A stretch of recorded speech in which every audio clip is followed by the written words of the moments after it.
بسم اللہ الرحمن الرحیم۔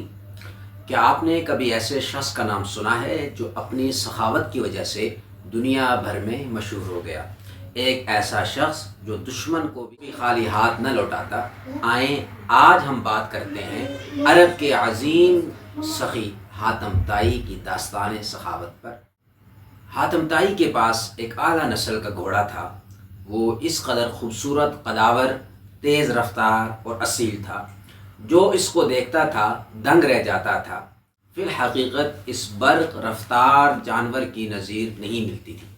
اس گھوڑے کی شہرت دور دور تک تھی۔ ایک دفعہ شاہ روم کے دربار میں حاتم کی بے مثل سخاوت اور اس کے بے نظیر گھوڑے کا ذکر نکل آیا۔ بادشاہ کا وزیر حاتم طائی کے بارے میں بات کرتے ہوئے اس کی شخصیت سے بہت مرعوب نظر آ رہا تھا۔ بادشاہ کا موڈ اچھا تھا اور دربار کا ماحول خوشگوار تھا۔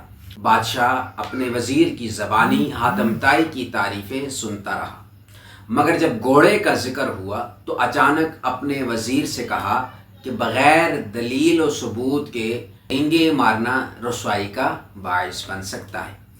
میں حاتم سے یہ گھوڑا مانگوں گا، اگر اس نے دے دیا تو جانوں گا کہ واقعی وہ بڑا سخی اور ایثار کرنے والا آدمی ہے۔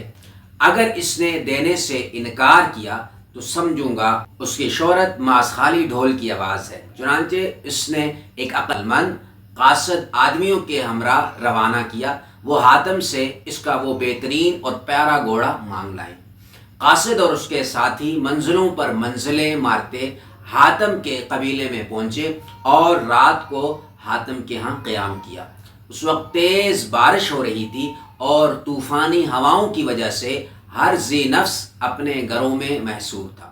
گھر سے باہر قدم رکھنا ناممکن تھا۔ حاتم کے مویشیوں کی جگہ وہ گھر سے کافی فاصلے پر چراگاہ میں تھی اور اتنے مہمانوں کے طعام کے لیے اس وقت گھر میں کوئی چیز نہ تھی۔ البتہ وہ مشہور زمانہ گھوڑا جس کا ذکر شاہ روم کے دربار میں اس کے وزیر نے کیا تھا، اس کے قیامگاہ کے مخصوص احاطے میں موجود تھا۔ حاتم کو یہ گھوڑا بہت عزیز تھا اور یہی وجہ تھی کہ وہ اسے اپنے کسی دوسرے استبل یا چراگاہ میں نہیں چھوڑتا تھا۔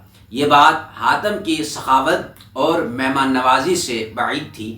اس کے گھر آئے ہوئے لوگ بھوکے رہیں یا ان کی خدمت میں کوئی کسر چھوڑے، حاتم طائی نے وہی گھوڑا ذبح کر دیا اور مہمانوں کے سامنے خواں سجا کر پیش کر دیا۔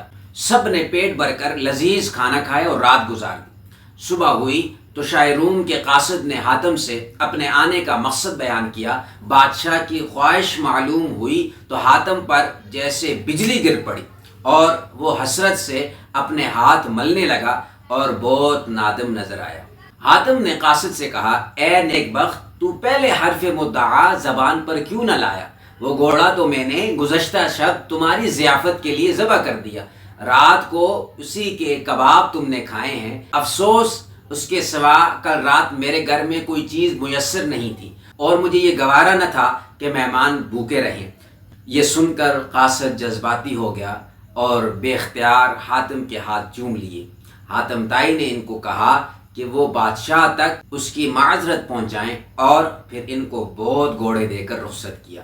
شاہ روم کے قاصد کئی منزلیں طے کر کے دربار میں پہنچے اور وہاں یہ سارا قصہ سنایا تو ہر ایک کی زبان پر حاتم کے لیے تحسین و آفرین کے کلمات تھے۔ شاہ روم نے وزیر کے سامنے تسلیم کیا، کیا سعادت اور سخاوت حاتم طائی پر ختم ہے۔ سخی ہونا یہ انتہائی اچھی صفت ہے، ہمیں بھی سخاوت کا مظاہرہ کر لینا چاہیے۔ امید ہے کہ آپ کو اس ویڈیو سے کچھ نہ کچھ فائدہ ضرور ہوا ہوگا۔